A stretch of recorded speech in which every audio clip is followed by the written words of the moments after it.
So for the rest of you ladies that are here, we thank you for being here again. And we're hearing from a lot of ladies, especially, that they were very stressed about having to work from home. So you have like 3 kids that all have to be in their own rooms with their own computers, and it has to be quiet so that they can each do their studies and talk. And then you're trying to do your webinar, and your husband or wife is trying to do their webinar. And, you know, you got birthdays, you got relatives, you have mothers and fathers and sick people that you have to take care of and get around to. And, you know, the sweet 16 birthday party that goes unpartied. So lots of stress in our lives in particular, because we have to do everything perfect all the time. And so I'd ask Steve to do a little something and help us talk about that, and maybe give us some of his very wise words of wisdom. He's a Boy Scout leader, so therefore he knows all that there is to know. I wish it was that simple, Diane. So, but thank you. So the interesting thing is, I shared this with Diane. I do a lot of EAP training around the country, and because of what we're going through right now, there are many organizations that are their workforces are working out of their home suddenly, right? You show up on work on a Friday or Monday, and then Tuesday you're told to go home. So we didn't really have a lot of planning in place. So there's a couple of presentations / facilitated discussions that have been very much in demand. One of them is success strategies from working from home, and the other one was conquering fear in uncertain times. And depending on the group, they dovetail, right? It really is a combination of both. So one of the things I wanted to do, people on the group, how many people are first-time home telecommuters working from home? Show of hands. Anybody? Is this new for you? So, or is everyone used to working at home? So you're all used to working. Pam? I'm not working. All right. Go ahead, Nancy. I'm not working at all. So you're not working because of the type of work you do. Correct. Okay. Pam? I'm used to working at home. I'm not used to everybody else being here. Ah, okay. And sharing my workspace with other people who are working from home. Yep. So it's funny. I've been working, just quick story. So I've been working from home since 1988. So I've always had a home office. I worked for organizations. In Meriden, I had an office for 5 years. I had an office in Windsor that I would go and I would meet some clients there, but a lot of my work was either on site or remote. So it's something that I got used to over time. My wife, being an artist, she always worked part-time or full-time, depending on if she was home with the children when they were young or whatever. But the one thing we were able to do was separate us, right? So first, I was down in the basement because I was out when I was working in the hospitals. I would come home, and that would be my place where I would do a lot of my admin work. And my wife had the nice big spare bedroom, and she had her art gallery set up, or a studio. And then as time moved on and I switched roles and I was working more predominantly, I got the light room and she got the dungeon. But the point was, we had a floor between us for insulation. So it was pretty funny. So yeah, definitely pros and cons on doing that. But so I'll share some takeaways, at least from working from home. And then Nancy, really your role is slightly different because you're not really working, you're displaced, it sounds like, temporarily, right? So, all right. So one of the things that for most people who are working from home, if you've been doing it for a while, you certainly understand what you need to do, right? If you set up a process, you set up a system, so you develop the strategies, you have the tools, you have the infrastructure. And if you're used to your kids or your family going off to work, you had that peace and quiet, or you had some routine set up. So part of the challenges, as we were understanding right now, is that our routine that we've cultivated for, and it could be for years or decades for some people, is all of a sudden uprooted. So what do we do, right? How do we adjust and take that in stride? So there's a couple of strategies we can share. And again, we have a nice small intimate group, so we can certainly share best practices. What works for one person may not work for another. And there is no one size fits all. I've talked to people where they have 3 children in a 2-bedroom or 3-bedroom home or apartment, in the inner cities, and then people who live out in the middle of a farm in the Midwest. So of course your living arrangements will be different, but more importantly, what's unusual is that you have both spouses working at home. And if you're not used to that, that adds some stress to this. The interesting thing is that when we talk about stress, everyone has stress in their life, the normal stress. But right now we have a lot of abnormal stress because of the situation. But more importantly, the unknown. We don't know when some of these situations are going to revert back.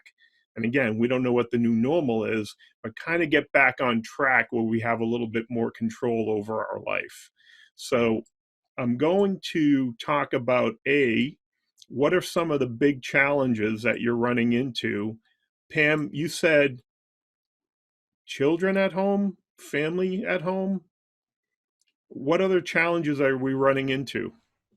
So I have both situations. I have husband who's a physical therapist, and like at the whole beginning of this, I had to deal with the fact that he's running a class in the family room on the other end, and it's loud because he's got a lot of clients who are hard of hearing, and he's trying to do a physical therapy class through Zoom. So we've got that one piece of it. Plus, we also have 2 teenagers, both who had birthdays this week. One 18, one 15. Wow. Happy birthday to them. Good luck with the new normal. They're actually now, after being for 2 weeks on doing distance learning, they're on vacation this week. So again, another, oh my God, I know, right? Yep. So, it's trying to help them, okay, guys, yes, we're under quarantine. Go outside and play. Go outside and go do things. Go take the dog for a walk. Go play with your new birthday toys, whatever. Or go read, or go whatever. And at the same time, I feel like my other big challenge, and this is one of the things, to what Louise was saying before, none of those qualifications apply to me, because my big problem is there is no business out there. Right. All of my work in senior care is just on hold. So I've got 1 or 2 clients, but I was at the point where I was going to be hiring people. And now, thank God I didn't. It's just totally evaporated. Right. So it's that stress as well. And part of me is saying, okay, so I'll wait until, the gig employment, unemployment stuff comes up. But what do I do? Just sit here and crochet? That doesn't feel right. Yep. So, and Diane, Deborah, who was Nancy?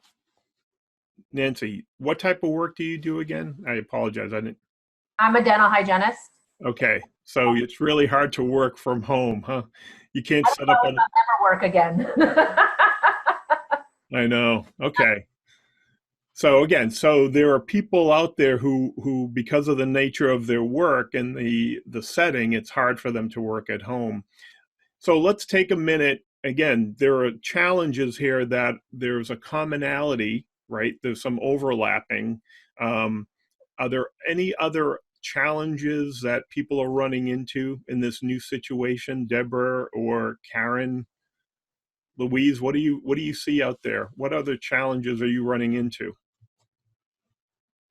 A lot of people are just trying to figure out how to bring their employees back, which has been an interesting one. So people just want to go on unemployment. And so trying to keep a business running when employees rather take unemployment pay than paycheck protection pay. Yeah, no, that's certainly a tough one. Deborah. I laid off all my employees. I do large scale architectural work. So I have 4 or 5 people that rotate through my studio. So what happens is it gets built in my studio, it gets crated, it gets shipped. I get on a plane, I get off the plane, we do an install. When I have a contract, it's really, really busy. Keeping those people busy on a steady basis is really unfortunate. And all of them have asked me if they could have work right now. And I said, we can't even be in the same space. My studio is not big enough. All of my commission work is gone. All of my teaching work is gone. All of my traveling, all of the, everything is gone. So I'm at a point now where I really don't know how I'm, other than getting unemployment, I can't keep employees employed. I don't see how I have any choice but to go on unemployment, and I've never done that in my life. Yeah, no, this is certainly has rocked everybody off center, right? In an unfamiliar situation. So this is why the coping with change and working from home, there's a change effect, but then there's the working at home. So if you're working from home, if your company, and this is the funny part, in the past, we used to think of work as a place we went to. And then over time, our society shifted to, oh, we can do work on the road. I can go on site with customers. If you're working with people in their homes or in healthcare facilities, I can meet the people or the work where it is. It used to be a location though. But for those people who do work out of a location and then you're cut off suddenly, this is not a working from home issue. This is a coping with change issue. And it's sudden change brought on from outside factors that we have no control over.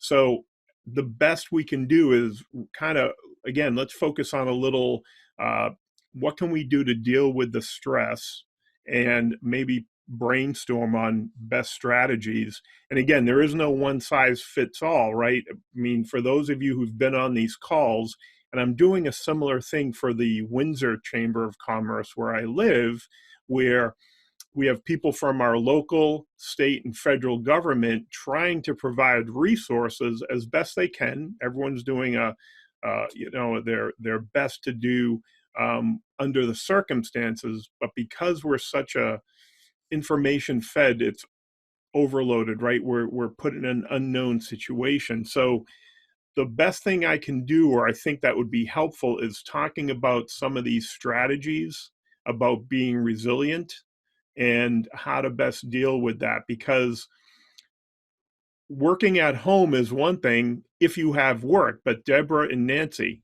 you don't really have work at the moment. So that's really hard for you to do. Pam, you could theoretically do something, but it's not like you can turn on a switch and say, I'm going to be able to reach those people or set up remote training. So we're being thrust into a situation here that's beyond our control.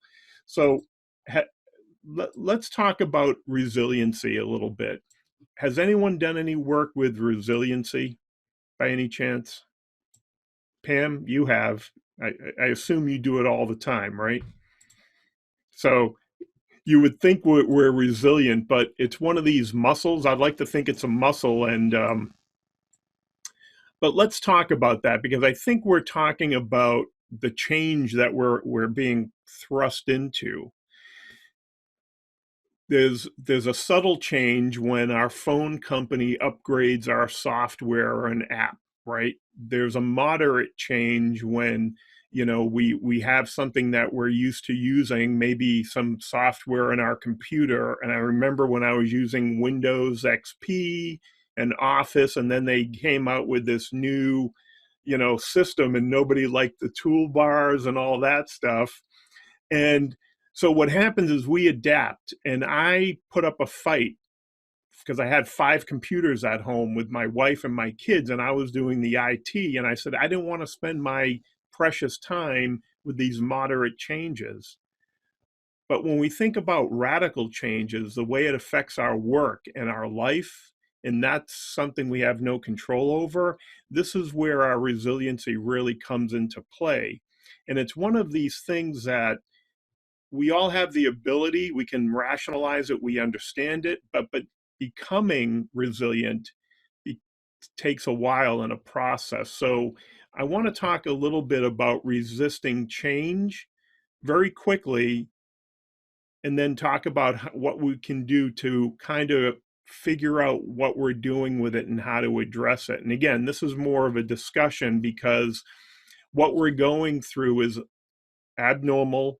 It's thrust upon us in a short amount of time. We don't have time to adapt. And then the big takeaway here is information. For most of us, when we're accepting change, we want to communicate.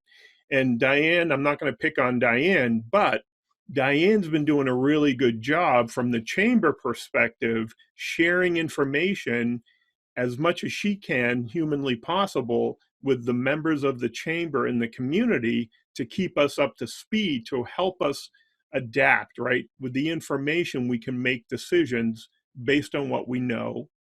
But the tough part is there are certain factors here that we don't know, and that's where we're fearful. We don't know what's coming in the future.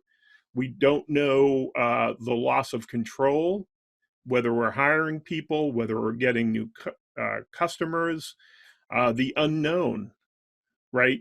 At first, we were told we were going to shelter at home for 2 weeks, and then 4 weeks, and then 6 weeks, and who knows? And if you have children at home, knock on wood, I'm an empty nester now. We're dealing with that, which is on one hand, we don't have to worry about our kids, except they're all in the service, so we worry about a different reason.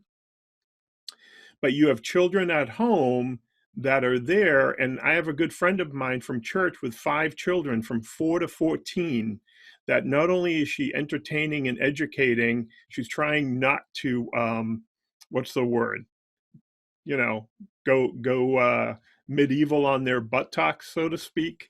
So there's a lot of unknown. And then we're also the personal impact, right? And when I talk to people, and a lot of us are talking to people around the country or the state community, everyone deals with stress and fear, but more importantly, the personal impact. We were talking, Diane, on the round table, how many people are overeating, over drinking, self-medicating, working out too much, not working out enough. If we're not taking care of ourselves and we're saying, hey, I'm using this to recharge, or there's nothing I can do, then we feel even worse about how I feel about this. Or am I making the right decision? So there's a lot of things that are impacting us, but again, we're all caregivers in a sense, right? Children, spouses, parents, customers, clients, employees, and then other organizations we belong to in the community. So we really have to take care of ourselves at the end of the day so we can help take care of others going forward. This is a marathon. We don't know when it's going to end, and that's part of the frustration. So when we talk about resiliency, and I'm jumping through this, I'm not really talking about the denial, the disbelief, and some of us are still there. 1 minute we're told one thing, the next minute, I can tell you we've been doing these SBC and Labor Department presentations for 3 weeks. We're told one thing, and we finally say, hey, there's some help coming, and then something changes, right? So we have trust issues now. There's frustration, anger, blame. And there's a process here as we go through this. And depending on what's going on, I think we move forward sometimes. And I know I personally have. I think I've solved one problem, and then I'll step back into another problem, or 2 steps forward, 1 step back. And that's frustrating. It is taking a toll on my relationship with my wife, because we're empty nesters, and our dog, she's my coaching dog at my feet right now, but she's becoming our new child, right? So my wife is, that dog is missing all the boys, but all these little things impact us. So we reluctantly accept it, and we try to move on. And this is where we're at for many of us. We're in this situation. We go through all these stages, and now we're saying, how do we manage some of this and at least figure out some ways? So I'm going to share some tips. And again, Pam is the expert. And well, no, are you, as my wife said, am I the expert at giving grief or getting grief? It depends on the situation. So, but one of the things here is, what are we resisting and what are we frustrated with, right? Questions to ask ourselves. I think sometimes when we look at everything, we're being forced into a situation and we're frustrated. As Deborah said, I got people counting on me. I can't get new work. Nancy, you're not even working. I assume, Nancy, are you getting unemployment or are you a contractor? No, I'm getting unemployment. In addition to doing dental hygiene during the day, I also own a restaurant. So I'm trying to. Oh, right. Okay, we spoke last week. All right. I didn't see your face, so I couldn't put a name with a face last week, right? Yeah. So, all right. So, but the interesting part, if we step back and look at this, and this is where we start turning the ship, right? It's like a cruise ship. You know, we have to slowly turn it versus that kayak that we turn on a dime. So why am I resisting? Well, there's many reasons, right? Health issues, it's forced upon us. We have no control. Have I been in a similar situation before? Now, unless you were around in 1918 and you all look great for 102, we haven't been through a pandemic before, so this is an unusual situation. So it's hard for us to draw upon past experiences because most of us don't have anything like this. We can talk to family members who lived through certain parts of the Depression, World War II, and they'll share stories and we share them, but we can't really relate. But the big thing you want to ask yourself, what do I need to do now? Right? What's the priority? What are the top 2, 3 things I need to do now? And sometimes it's hard for us to step back and be objective. That's why we started the roundtables for the group here to make sure we're looking at things from the right perspective. The other big question is, who's in control? On one hand, if you're an entrepreneur, you're in a leadership role, you're the head of your family, you have your own organization or in charge of an organization, you're used to making decisions. When the situations takes these situations out of our control, that's weird. All of a sudden, it's like when I took my kids driving and the first time you moved over and they got in the driving seat, not having control was hard to give up. And that's one of the things we're feeling now.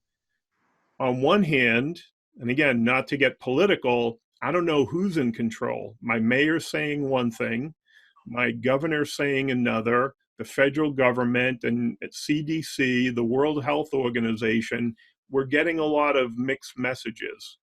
And then the next big question is, what is my responsibility here? And it means different things to different people. Diane is dealing with the responsibility of keeping information flowing, being the conduit and facilitating information and resources, right? Who can I help? Who needs my help? Who do I forward this to? Some of us are dealing with our family, our customers, our clients, or we may be sitting here waiting like Deborah, right? Deborah, you're in a holding pattern. It sounds like you really can't do much at the moment. So that's frustrating. The big question here is, what do I need to do to accept it? Is always something that we go through this stage. We can accept it, doesn't mean we like it. I mean, I think we're all at this point where, yeah, we're living in this time. We don't have a choice. We've begrudgingly, reluctantly accepted that. And it moves us through this whole process of now we have to be resilient with this. But the other thing is, why are we having this meeting, right? The Women's Council, the board, other organizations you belong to, is because when we ask ourselves these questions and we bounce them off each other and we share this experience with people who are going through similar things, it allows us to be on the same page, manage our reaction, understand their reaction, and as a group, we can rise and we can bring things up. There is no easy answer, and you don't want to tell people snap out of it, just deal with it, because it's really hard. I don't know, each of you are dealing with something slightly different than each other, and we all are. But as a group, we can be here for each other and help us through that process. So when we talk about resiliency, and these are the big things that I think are important, right? How we experience stress, especially in a time of radical change. Stress is our internal alarm clock that prepares us to take action. It's that flight or fight syndrome. And if we're constantly on, when we're in a high stress situation, we burn out because our adrenaline glands are on high all the time.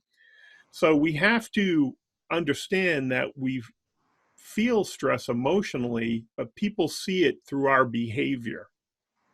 So again, if you're with your children, you're with your spouse, you're with your clients, customers, employees, watching your behavior, everyone's dealing with it different.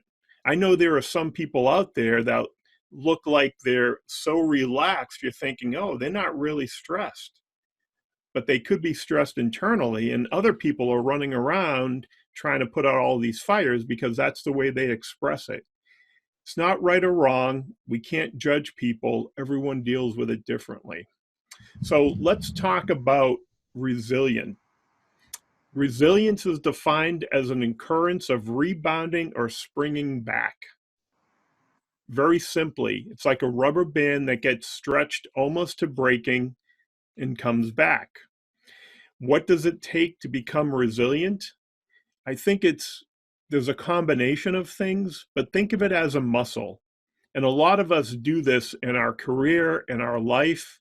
As parents, we become resilient. When we get married or engaged or take on a new role or a new adventure, we develop this resiliency because it's built into the process over time. I like to think of it as a pearl, right? We all have these little grains of sand in our life that rub us the wrong way or in our shoes. But over time, we cover them and we smooth them off and we are able to move forward. So if it's like a pearl or a grain of sand that becomes a pearl, your resilience is the same way. It starts off as a little inconvenience or it's something nagging you, and you put a layer over time. So let's talk about maintaining emotional stability, health, and well-being. This is the first step of dealing with this. It's very hard because our default action is to, when we go home at the end of the day, I don't know about you, but when I'm out working, and Nancy may know this, right? And Pam, people who wear a uniform, when I worked in the operating room, I took my clothes off, my scrubs. When I was out calling on customers, I was wearing a suit. I would go home, take my suit off, put my comfy clothes on. You're like a boneless chicken. Well, that's what happens sometimes when we go to our sanctuary. We eat, we drink, we just let ourselves go. Unfortunately, here, we have to maintain and be on our best behavior, top of our game, because we have to be prepared for what happens next.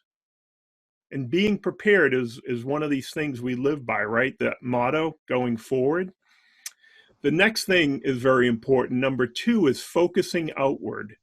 Good problem-solving skills. People who are very resilient have good problem-solving skills that allows them to handle the challenges that are thrust upon them. Now, here's an interesting thing. When we look at problem-solving skills, sometimes we look at it and we break it into segments, right? There are small problem-solving skills, and then there are large problem-solving skills. And we were talking a little while ago about having your kids at home, keeping them busy. And for those of you who have children, how many people stepped on a Lego in their bare foot and never forgot it, right? My kids have bins of Legos. To me, that was like the ultimate problem solving. They would sit there and all I would hear was this little click, click, click, and they're building all these things. Then we took them through scouting, and everything there was problem solving skills, living and camping and working with others. So if you're fortunate enough, you develop that through your childhood, whether it's extracurricular activities, art, music, other types of things. As adults, we do it when we put ourselves in situations where you're a problem solver. Now, not everybody has been in that role. And again, it's not good or bad. It's just when you look at resiliency, some people are very used to a pattern and a routine. And when they hit a bump, it throws them off easily. So if you can, think about problem solving skills. And this is where, when you're part of a team, it's nice to have people on the team that as a group, someone may be good. You know, we laugh about it. My wife, being an artist, when it comes to color and design and fashion, I let her solve that problem. When it comes to cooking or other things, that's what I do, or fixing stuff around the house or computers, that's what I do. So as a group or a team, you may be doing this together, and that's very helpful. The other part of resiliency is focusing inward. And this is where, there are some people who've developed the skill over time. The roots of resiliency are the foundation: strong self-esteem, self-confidence, and more importantly, positive self-concept of who you are.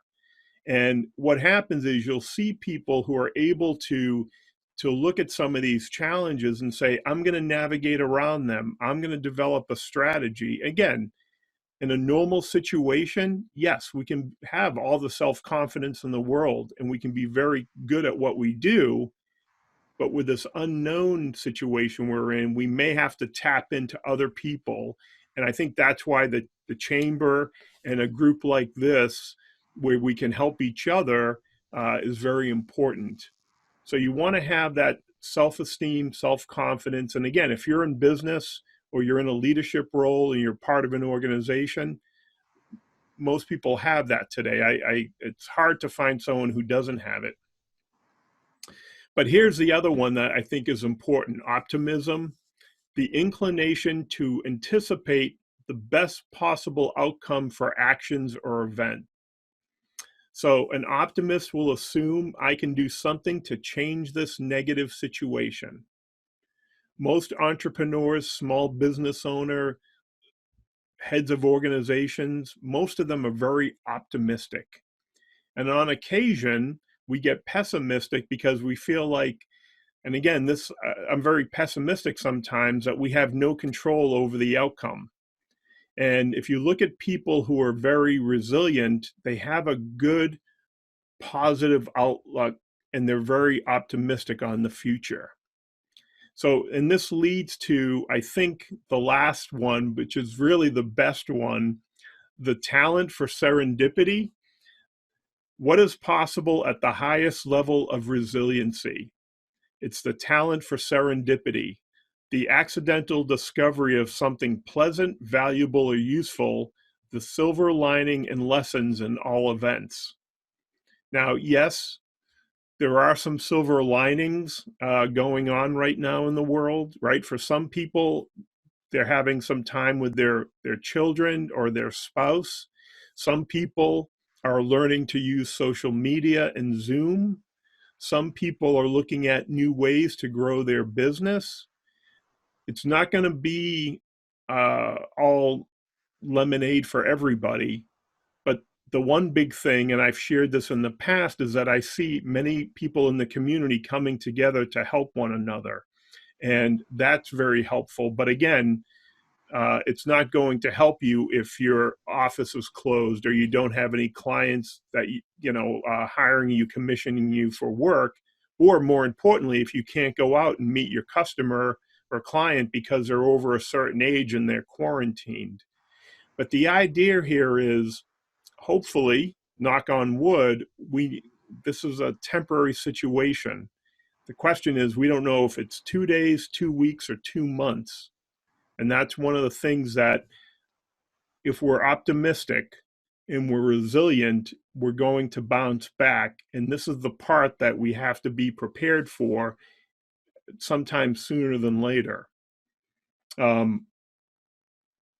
Again, we don't have time to go into that. I just wanted to share that, and more importantly, open it up.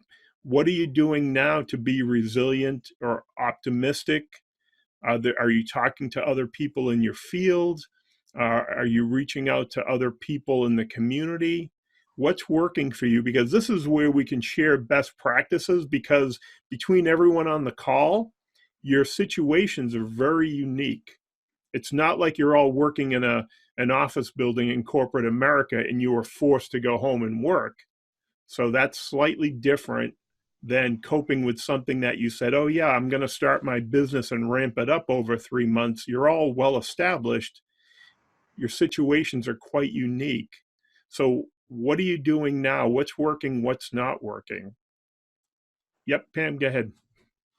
So a couple of things. First of all, thank you, Steve. The presentation on resiliency is so key. And I find myself personally, I'm a very obviously resilient person. I have always been, and I always help people with their resiliency. And one of the things someone said to me the other day is, resilience, how you bounce back. We're not there yet. So part of this is my trust in my ability to be resilient. I know we will survive. I know, and that's that rationalization and that intellectualization of this, that, yeah, I'm going to be okay. We'll be okay. What do I do with myself in the meantime? So I'm kind of still in survival mode in that way, but I'm also, this is that silver linings piece, that optimism. I am taking that time to reassess. What can I do differently? Maybe I shouldn't be saying yes to every little opportunity that comes around. Maybe I should focus more on the people who I can align myself with vision-wise. If I've got agencies that don't understand, this is the perfect time to be doing online teaching of your staffs. Why am I working with these people? So, part of this is just also being realistic in what I can expect of myself and what I can do for my business. And the other thing, the last thing is, my job coach had said to me, content, content, content. That's your job right now. The business will come back. You need to be at people's forefront of their mind when they're ready to come back. So I'm just putting out a ton of content. Yeah, no, excellent. It's so funny you say that, Pam. I'm doing these weekly calls for my members online, and I have half a dozen people reaching out because they're transitioning or their business is frozen. And the question came up, well, do I wait till I'm ready to go? And I said, we talk about being prepared, right? Can you ever be too prepared, or can you ever start too soon? And if jobs are going to open up, do you want to be ready out of the gate, or do you want to end up in the back of the line? It's like waiting, but part of it is we're creatures of habit and custom, tradition, momentum, right? We're so used to doing things a certain way. And I think for some of the people I've talked to, it's hard to stop and think and say, oh, I need to approach this slightly different. So that's good feedback, and I'm glad you're looking at that. So, and I'm seeing your content, so it's working. So good. Deborah, Nancy, anyone like to go next? I will. One of the silver linings for me is, being the workaholic that I am, I don't often have time to reach out to people. And so every day, usually a couple days ahead, I make time to check in with somebody and have an extended conversation. In doing that, I put a headset on and I pace and get a lot of miles. So I'm getting exercise and I'm talking to people, which for me is really good mentally, because I really like to move. I'm also doing that with friends. We take our dogs, which the dogs are very happy about that, and we go and walk 4 or 5 miles. So it's a lot more exercise, which is good. Another silver lining is that I'm really grateful that I live in a very rural area. Our curve is low. It will stay low. Yay, Windham County. Really super happy about that. Another lesson that I learned during this was I do large scale things that are similar to tiling, but it's not tiling. So I took a tile job. Bad idea. Bad idea. Fitting square peg into round hole or reverse. Don't do it. Stay home, get in the studio and make smaller pieces of art. But then I heard Pam talking about business coach, and I thought, you know, I have a lot of content that I could be putting out, but I am clueless and marketing. So I think that's, for me, what needs to happen next. And I'll take any advice on that. Yeah. And that's it. Excellent. Yeah, we can chat, Pam. You know, it's funny. But Deborah, the funny thing is, I have this little terrier, 22-pound dog, and she would go for a walk a day. And between all of us, we keep taking her for a walk, and she's worn out. So she's sleeping like the dead, you know, through the night. But it's like, come on, Ginger, let's go for a walk. She goes, no, thanks, I'm all set. So, you know, I have a puppy, and it drives me, like, I have to take him for 2 or 3 miles. But yeah, he got in the car one day. We walked about 6 miles, and he was like, yeah, no, it's a lot. But we have to transition, right, and get them to that point. So thank you for sharing, Deborah. All right, Nancy. Okay. I'm unmuted, right? Yep, I can hear you. Go ahead. So, I'm always normally very, very busy. So this is horrible for me because I have to sit and I'm like, okay, what can I do? So I like create projects and I make lists. So a lot of what I'm doing is education how my restaurant can get help, but also education on the flip side of when I do go back to clean teeth, what am I going to do to protect myself and what is going to be out there and what's going to be expected of me? I'm seeing these big old contraptions that people are putting around people's faces. And how am I going to work like that? It's just going to be a whole new different normal. And so I'm concerned about that. But right now I'm also focusing on my business, the restaurant. What changes am I doing there? Where are we going with the menu? I go to the restaurant a couple times a week, so I'm in there and I'm making changes. I'm, you know, doing decor changes, cleaning, just things like that. So, and learning. And so, and, you know, this morning I said, you know, I usually go through this one company for some supplies. So on my list is, okay, so I put off using WB Mason, but why have I put off using them? So let me take some of this time to, you know, see about what their price point is, because the other company, I pay like a fee of $100 a month to get free shipping.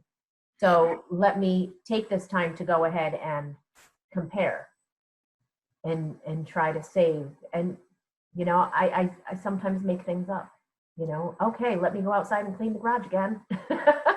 Or I'll go the other way and it's, oh, well, you know what?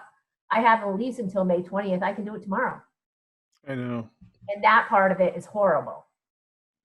It's so funny, and again, if you have children, you can probably appreciate this. I remember when our kids were young, my wife and I would, when one of the kids had to go down for a nap, we would fight and we'll say, oh no, we'll put the baby down. No, I'll lay down with the baby, because the reality is you would probably fall asleep with him, right? So we were fighting to take a nap. And my wife said to me one day, she's like, if anyone ever told me to stop what you're doing and go take a nap, I would do it. So now that we're here and you're saying we have this time to rest and recharge, it's not really rest and recharge. Physically, you may have downtime, but mentally, I think we're in overdrive and hyperdrive. And that's why we're feeling this pressure. We're burning out and our adrenal glands are going on high. But I think part of this is putting things in perspective. And Nancy, you weren't on the roundtable this morning, were you? No. I was talking, and Diane was on the call. We were talking about back in 1982, I was working in the operating room in Oakland, California, which was right across the bay from San Francisco when the AIDS virus was discovered. Oh, yeah. And, you know, we went from single gloves to double gloves, but then we also had to improve our face mask. And every time, you know, all of a sudden getting blood on you wasn't a big deal, but all of a sudden when HIV came out, we treated everybody as potentially contaminated. And I know it happened across the board. So in some ways, we've been through some of this a little bit, but you forget because that became the new norm. And yeah, so for you, you're transitioning, and it's interesting. But more importantly, you have to how to fill that space here to keep it busy, because you got a large operation, right? Running a restaurant. I worked in the restaurant industry for many years, and it's people don't appreciate what it takes to provide good food and good service at a fair price. So exactly, it's hard, and yeah, yeah. no, I believe me. You know, it's funny. My wife. So I grew up working in a restaurant, Italian restaurants, bunch of restaurants. I took some training for culinary arts. To me, that was my artistic outlook. My wife was the artist, and when I met her, she was just finishing up school. She was working in a kitchen store. I said, "Oh, great, we have something to talk about in common." She goes, "I don't really cook. I just work here in the cooking store." So anyways, you know, cooking a meal for people and for the kids, she goes, "I used to dread it." And I'm like, "Really?" Because every time I had an opportunity to cook, that was my creative outlet. And I'm always practicing and doing that. And my wife, she would go down, and she's an illustrator, and she would say, "I'm going to go draw. That's relaxing to me." I said, "Really?" Because you sit there for 8 hours doing like this, and it's so funny. But she would have this great piece of artwork. So again, this goes back to what are we doing, what takes our time, what recharges us, what helps us shift our focus. And I think the other big takeaway is minimizing the news and all the information. We get more information today. So and again, you look at statistics, but theoretically, we get more information in one day that some people got in their whole year in the 1800s. Right. So we have to limit that. And if you hear that, again, it constantly is in the back of your mind. So we could talk about stress all day. That's my secondary thing. You know, every business owner, every leader, every team, the underlying friction that's pulling them down is stress, communication, overwhelm, mismanagement, delegation, wrong people on their team, all these things going on. Marketing, you know, Deb, that's like, you know, so I'll just share this. So my wife, and you can appreciate this, my wife is a reluctant entrepreneur, right? People who are good at what they do, and you want to go out and you want to provide your service, but marketing it and selling it is really hard. So I do a lot of work with reluctant or accidental entrepreneurs, and my wife was my test market for 20 years. And she still doesn't want to do it, but it's like, honey, you get this great gift, but you have to get it out there to the world. So it is very difficult. I have been really blessed. I have such a TWiki specialty. There's only a dozen of us in the world that do what I do. So, and I've never taken advantage of that marketing wise, but if I did, it would be a whole different ball game. Yeah. Yeah. Well, and I'll share this. So I worked in the operating room, and I got recruited to sell medical equipment years ago. And I felt like it was very unsavory. I felt like I was joining the dark side. I said, here I am doing surgery and being part of the surgical team. Now you want me to go out and sell? I said, that doesn't make sense. And again, I had some change of beliefs, so to speak. And, but it's hard when you have that perspective. So on one hand, if we're so good, how come they just don't find us, right? It's because funny. it's lack of information. And I think that, people in their 20s, 30s, 40s, the social media market is much more part of their, it's woven into their functionality. You know, for us, 40s, 50s, 60s, whatever, that's not the case. I have friends that are in a peripheral industry to me, and they're doing better just because they're better at getting out there. And I keep thinking, gosh, I wish I could just hire somebody to do that. You can. Pam has somebody. Because, well, I mean, there are lots of resources. Steve, you could probably help her. There are. Right, I do. And so I do. This is the perfect time to do that, Deb. It's the perfect time. I know, because there's you no are other right. competition. Right. You know, what else do you have to distract you from what you could do with this? And it's so good as a dementia specialist, so good for your brain health. So if no other reason, do it because your brain deserves it. No, it's so funny. Sorry, go ahead, Nance. The WEDC, whatever it is, tomorrow morning has an Instagram webinar tomorrow that I'm signed up for. Let me see what time it is. It's at 1 o'clock. On, How do you? what's today? Tuesday? Wednesday? Well, just make sure your market is on Instagram, Deb. I actually do have Instagram and Facebook. Steve, how do I contact you? I'll give you my email, or Diane said she'll send it to you. I'll send you to an Yep. email Okay. so you can connect. And Nancy, I'm just curious, what's the name of the restaurant? Hops 44. Yeah, she's been telling us about it. I've been so hungry, I haven't been able to go out to eat. We're going there when she opens. That's going to be our first meeting that we have. I know. That's very true. I actually just finished a job for somebody a week or so ago, and she owned a restaurant, and I actually knew the restaurant, but I didn't know she was the general manager. And I thought, boy, I really do miss that, going out. Yeah, you take it for granted. I mean, my wife, I think I told you, well, some of you know, right? My wife was on a diet, and she was eating low carbs and keto. So, you go out, you just eat differently. But I said, geez, the other day I could really use a good pizza. I could really use, I'm cutting back, but once in a while I just need to sink my teeth into something, and you don't appreciate it until you can't have it. So that's the funny part. So. Yeah, there's no calling for takeout for half the places that are actually even open for takeout, because it's not worth it to them to lose 50 or 60 or 70% of their business. Yep. Well, and let me also point out that there became a huge shortage of takeout containers. So a lot of places that originally started, this is, a lot of little things that you don't know. A lot of places started doing takeout, and then they realized they couldn't get the takeout containers, or the cost of them, because there was a shortage, became so much that it was like they have to charge you $5 for the container. Ouch. All right. So the interesting little tidbits. No, Yeah. and it's funny, Diane. So the funny thing is, I've been, Deb, and you don't know this, but I do a big backpacking trip every year. So this is the time where we start getting in shape, because we do 50, 40, 50, 60 miles, and it takes us 6 months to get into shape. So I'm kind of joking, saying I'm getting ready for, the summer. But at this point, I feel like I want to spring back and hit every restaurant in town, because I'm craving all this stuff. All the stuff that you don't eat.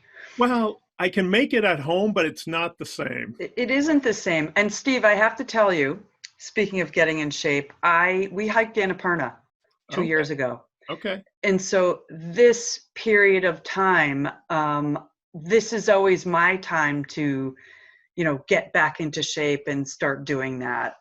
And it's really funny, because I just want, yes.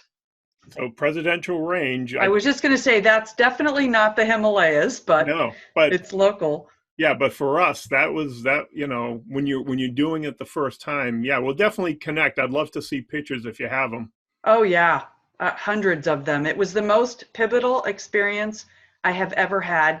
And I apologize for getting religious on you all, but I went to go see God, and boy, did I see God. And that was not at all the way I thought it was going to happen, or who or what or how. But it was still the most amazing trip I have ever taken.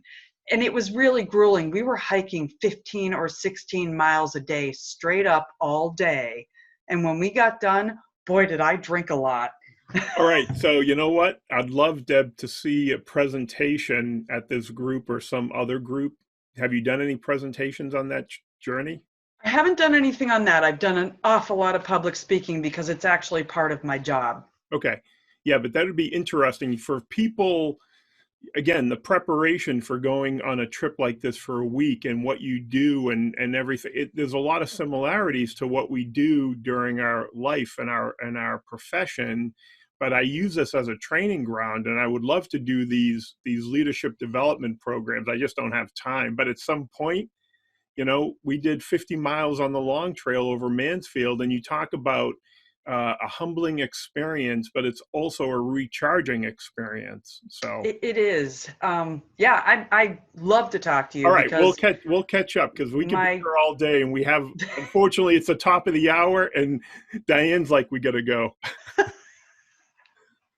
All right, so Nancy, any takeaways before we wrap up? Good. Everybody stay safe and recharge yourself. All right, we'll see you next week too, if you can make it to the round table. Thank you guys all for coming. I was a little quiet because my lawn is being mowed. Lucky you. So I have to keep turning you off and on as he goes by. Yep. Stay healthy, everyone. Diane, All right, thanks for you. everything. All right, Deb. and Happy I'll- April vacation. All right, thank you. I'll talk to you soon. Thanks all. Bye, All guys. right. Bye. Bye-bye.